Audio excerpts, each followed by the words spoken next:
Aina, pour lui, pour elle, des sous-vêtements de qualité 100% coton et confortables.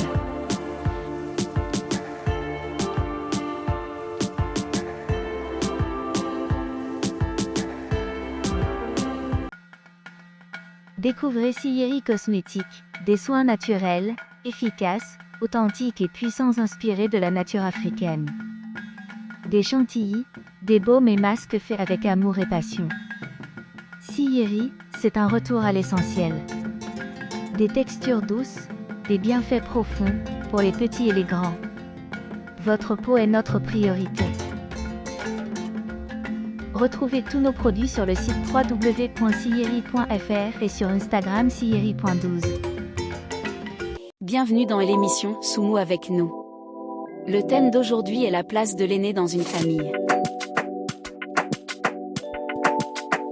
Donc salut Daline, comment tu vas? Ça va bien. On n'est que deux aujourd'hui. On n'est que deux aujourd'hui, Mamou n'est pas là et Awa, mais on revient très rapidement tout ensemble. L'équipe sera au complet. L'équipe sera au complet, exactement. Comment tu vas Daline? Ça va bien. Alors, prête pour aborder le thème de la place de l'aîné au sein de la famille? Je suis prête, on va essayer. On va essayer au maximum, d'autant que toi et moi, Linda, quand même, on a une place assez importante. On a la place de l'aîné au sein de la famille. Donc, on est très bien placés pour aborder ce sujet. Oui. Donc, Linda, selon toi, quel est le rôle principal de l'aîné au sein de la famille? Selon moi, mon avis personnel, l'aîné est considéré un peu comme au même titre que peuvent l'être les parents, un pilier de la famille. C'est aussi donc l'enfant sur lequel le parent se repose. Ouais, un peu beaucoup trop. Un peu beaucoup trop parfois, ça dépend. Mais moi, par exemple, d'un point de vue personnel, moi, j'ai l'impression d'être une seconde maman et qu'il y a tellement de pression qu'on pose sur moi, mais au fur et à mesure, on va en parler au fil des questions.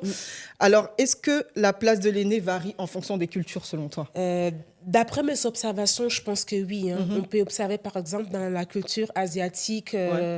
L'aîné est vraiment, considéré comme l'enfant qui fait un peu figure d'autorité parmi ses plus jeunes sœurs et frères. Je sais aussi que dans la culture latino-américaine, j'ai pu observer que l'aîné, c'est aussi celui, au même titre que les grands-parents, où les parents transmettent aussi l'héritage, mais pas seulement toutes les traditions culturelles et familiales. C'est aussi l'aîné aussi est convié dans les décisions importantes concernant la famille. Et je sais qu'aussi, du coup, la culture occidentale, l'aîné, donc du coup, c'est un peu celui à qui on demande de montrer l'exemple à ses sœurs et frères et à qui les parents confient certaines responsabilités. Et j'ai l'impression qu'en fait, toutes ces cultures ne sont pas différentes de la culture africaine. Je ne sais pas, qu'est-ce que tu en penses? Bah ouais, ça dépend aussi des Occidentaux. Moi, chez les Occidentaux, j'ai l'impression qu'il y a moins de pression. Mais chez nous, par exemple, chez les Africains, on a l'impression que tu es l'aîné et tout repose sur toi. C'est-à-dire que s'il y a la famille qui réussit, c'est toi. Si la famille échoue, c'est toi, tu vois. Moi, j'ai cette impression-là. Je ne sais pas, t'en penses quoi? Je comprends ce que tu veux dire. C'est vrai que oui, chez la majorité des familles, on ne va pas dire toutes les familles, la majorité des familles d'origine africaine, il y a une certaine pression inconsciente et consciente exercée sur les aînés. Après, elles peuvent se manifester de différentes manières. Je ne sais pas si tu as des exemples. Je ne sais pas, par exemple, si tu choisis un métier ou tes études, par exemple, si tu décides d'arrêter les études à 16 ans, on va dire, si tes frères et sœurs, ils arrêtent les études à 16 ans, c'est à cause de toi, c'est parce que c'est toi qui as donné l'exemple d'arrêter les études à 16 ans. J'ai un exemple quelconque, tu vois. Moi, j'ai cette impression qu'en fait, il y a beaucoup d'impact que peut avoir l'aîné au sein d'une famille. J'ai l'impression en fait que la pression commence dès lors qu'on donne que les aînés, en fait, on attend trop d'eux. On attend beaucoup d'eux. Il y a beaucoup d'attentes envers les aînés. Là, vraiment commence la pression aussi. Et aussi, il faut savoir des enfants qui sont parentifiés. C'est-à-dire, ils doivent, en fait, on leur donne des responsabilités qui reviennent aux parents et aux adultes. Lorsqu'on doit aider les parents à mettre la table, faire la lessive encore, je ne sais pas. Aller chercher les enfants, aller chercher du frère à l'école. Mais oui, ça devient déjà trop. Là, je pense déjà s'occuper de la sécurité de aller-retour école des petits frères et sœurs, les garder un certain nombre d'heures, là déjà ça devient trop. Moi par exemple, je l'ai fait, mais j'avais 7 ans. Oui, mais tu vois, j'avais 7 ans et je m'occupais de beaucoup trop tôt. En fait, on n'avait pas le choix, mais j'étais l'aînée et on te demande pas ton avis, en fait, on te l'impose. Oui, tu exactement. vois, on te l'impose et c'est pas mal de choses. Hein. Je dis ça, un exemple quelconque, mais moi, par exemple, tout ce qui est administratif, comme je te l'avais dit, mes parents, ils sont analphabètes. Donc moi, très tôt, il a fallu que je m'occupe des démarches administratives de mes parents. Ça, c'est trop de responsabilité, je trouve. Même à 15 ou 16 ans, lorsqu'il y a une erreur, en fait, c'est toi, en fait, qui est comme de la responsabilité. Ouais, qui porte le chapeau, en fait. Exactement. Tu vois, des fois, c'est lourd et ça peut être lourd à porter et même psychologiquement, tu as l'impression que tu endosses des choses que tu ne dois pas endosser. Moi, par exemple, je le dis souvent. Trop d'attentes. Et pas de ton âge. Moi, je suis peut-être, tu vas penser que je suis un peu radicale, mais je pense que moi, je n'ai pas eu d'enfance. Oui, parce que mon enfance, c'était principalement à m'occuper de mes frères et sœurs, des tâches administratives, de veiller à leur sécurité, alors que moi-même, j'étais une enfant. Donc, du coup, je n'ai pas une enfant où j'étais épanouie comme tout le monde, où papa et maman viennent chercher à l'école. Non, moi, c'était m'occuper de mes frères et sœurs, tu vois. Et finalement, je me demande, est-ce que toutes ces attentes qu'on a envers l'aîné, est-ce qu'elles sont justifiées ? Ouais. Est-ce qu'elles sont justifiées, en fait ? Parce que du coup, je peux comprendre que la place d'aîné n'est pas une place facile, parce que du coup, c'est le premier enfant d'un couple parental. Et voilà, donc l'éducation qu'ils vont lui donner, ils peuvent le modifier, ajuster pour les autres enfants, je peux comprendre, mais... Pour un aîné, devoir montrer l'exemple, en fait, pour moi, j'ai l'impression que dans la tête de l'aîné, ça sonne... T'es une deuxième maman. Oui, non seulement ça, mais ça sonne comme si on lui demandait d'être irréprochable. Et ça, c'est pas possible. C'est pas possible. On doit faire des erreurs, ça fait partie de la vie, tu vois. Tout à l'heure, on parlait des pressions, dont les effets néfastes. Quel impact peut avoir les pressions sur la vie professionnelle ?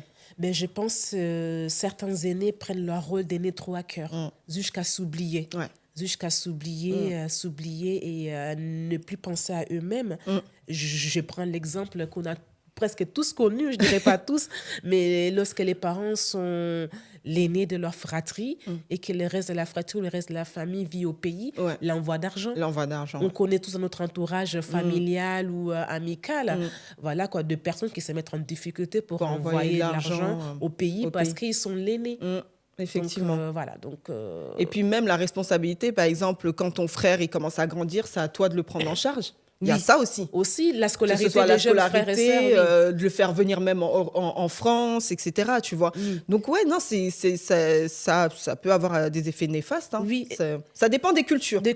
Après, nous, on n'a pas vécu dans toutes les cultures. Moi, j'ai vécu dans la culture africaine, mais quand je côtoie, par exemple, des personnes qui sont occidentales, qui ont vécu en France, mais j'ai l'impression qu'ils ont vécu limite Alice au pays des merveilles, quoi. Ils n'avaient pas trop de responsabilités comme nous, tu vois. Et je me demande, en fait, si la pression exercée sur un aîné, fille ou garçon, n'est pas différent. Est différent, en fait. Moi, je pense que les filles, on a beaucoup de pression. Plus de pression que les garçons. On a beaucoup de pression. Mais vraiment, on doit être exemplaire et dans tous les sens du terme. Parce que après, ça empiète dans la réputation de la famille. Il suffit que la fille, elle soit là un peu voilà, faux folle, ou elle fait sa vie, etc.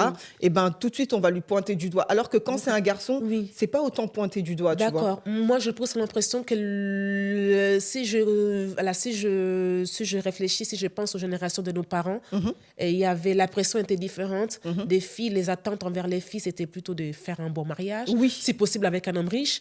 Et les garçons, on attendait plus davantage d'eux, voilà, de gérer sur le côté matériel et financier. Mais aujourd'hui, c'est comme tu dis, j'ai l'impression qu'il n'y a aucune différence. Ouais, non, je suis d'accord avec toi. On entend davantage de filles et garçons, en fait. On entend la même chose. On attend d'une fille qui puisse tout gérer, être à la hauteur sur toutes les domaines possibles, et pareil pour les garçons. Ouais, non, moi, je suis complètement d'accord. C'est vrai que je n'avais pas pensé à la question du mariage, mais c'est vrai qu'une fille, dans la famille, quand elle est l'aînée, on attend d'elle qu'elle ramène un bon mari, qui a une bonne réputation, et que voilà, parce que ça va honorer, dans la culture africaine, ça va honorer la famille, ça va mettre la famille sur un piédestal, parce que voilà, l'aînée, elle a ramené un homme assez prestigieux, tu vois. Donc, ouais, non, je suis complètement... C'est vrai que je n'y avais pas pensé à la pression du mariage quand on est quand on est une fille aînée. Ouais, et je pense aussi que toutes ces manières d'éduquer les enfants, c'est-à-dire à mettre chaque enfant dans une case, à avoir des attentes différentes, ça a aussi un impact néfaste sur la relation sœurs et frères. Ça peut créer des jalousies, des animosités. Parce que voilà, on sent qu'on donne plus de favoritisme à une autre qu'à une autre, alors qu'on est tous les deux frères et sœurs, tu vois. Et encore, si je peux le dire, Fatou, nous, on était des gentils aînés, mais il y a des aînés qui abusent de leur pouvoir. Bien sûr, bien sûr. Mais c'est le pouvoir que les parents ont donné aussi. Exactement. Tu vois. Donc, être aîné, en quelque sorte, ce n'est pas quelque chose de négatif, mais si on devait changer quelque chose dans la manière dont l'aîné, fille ou garçon, est investi dans une famille, ça serait quoi selon toi? Moins de pression. Moins d'attente. Et on a le droit de faire des erreurs, c'est pas méchant. Moi, je pense que c'est ça, surtout moins d'attente, parce que c'est pas facile.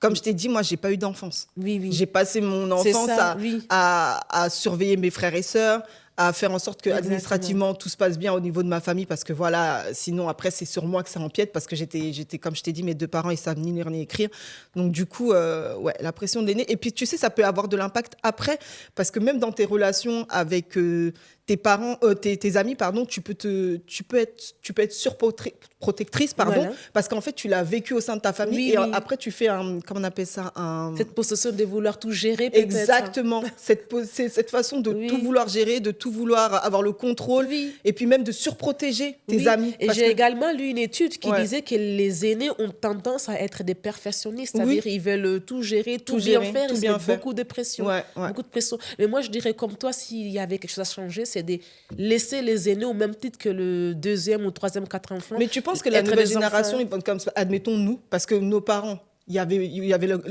la barrière de la langue, il y avait la barrière de la culture, ils sont arrivés d'un pays à un autre. Mais tu penses qu'avec nous, ça va changer? Avec la génération à venir, par exemple, toi avec tes enfants? Oui, je pense, oui. Moi, je pense qu'on va s'adoucir. En tout cas, moi, je vois pas aujourd'hui mettre autant de pression à la vie que mes parents m'ont mis quand j'étais jeune, tu vois. Donc... non, moi je pense que les choses ils vont s'adoucir avec le temps. Oui, donc voilà, comme j'allais dire, laisser les aînés être des enfants. Et si on avait un mot à dire à une personne qui est en souffrance, en fait, de par son statut d'aîné, selon toi, ça serait lequel? Franchement, d'être en souffrance, quelque part, c'est dur, mais quelque part, ça te forge et ça te conditionne aussi. Parce que tu fais face à des réalités, par exemple, dans la vie de tous les jours, quand tu vas prendre ton autonomie, au moins, tu saurais faire les choses parce que dans ta famille, tu as su les faire et tu as eu cette habitude de le faire tout le temps. Donc, quelque part, c'est une forme d'éducation. Tu vois, indirectement. Même si c'est une éducation un peu dure, mais ça te permet aussi de te forger. Ça fait de toi aussi quelqu'un de forte et quelqu'un qui arrive aussi à faire face à certaines difficultés de la vie. Parce que tu vois, tu peux être amené, quand t'as pas de responsabilité, quand tu es jeune et que papa et maman ils font tout pour toi, même si tu es l'aîné, tu te retrouves dans un appartement, tu peux pas faire ça, tu es obligé de tout le temps les appeler, tu vois. Tout à fait, et je pense que quelque part, ça te forge et ça te prépare à la vie réelle. À la vie réelle et ça te permet aussi d'être très autonome. Donc voilà, c'est plutôt un bon conseil. Un bon argument. Moi, je dirais, en fait, pour un aîné qui souffre, c'est de lâcher prise, d'être moins dur avec soi-même, aussi faire de soi-même une priorité. Donc, et de se protéger. Exactement. Et lorsque, par exemple, on quitte le cocon familial, aussi d'apprendre à se détacher. Parce qu'on ne peut pas tout endosser. Sa propre famille et aussi la famille qu'on gère parce qu'on est l'aîné. Tout dépend si on vient d'une famille qui te sollicite souvent. Pour le cas, moi, c'est le cas. Mais c'est important parce que aussi ça peut avoir des effets néfastes sur ta propre famille. Exactement. Donc voilà. Je pense que Linda, on a fait un peu le tour. On a fait un peu le tour. En tout cas, c'était un plaisir. Aujourd'hui, on était toutes les deux. D'ailleurs, on a toutes les deux la place de l'aîné au sein de notre famille. Donc c'était un plaisir d'avoir cet échange avec toi, Daline. Exactement. Donc voilà. Donc n'oubliez pas de vous abonner à la chaîne YouTube et d'activer la cloche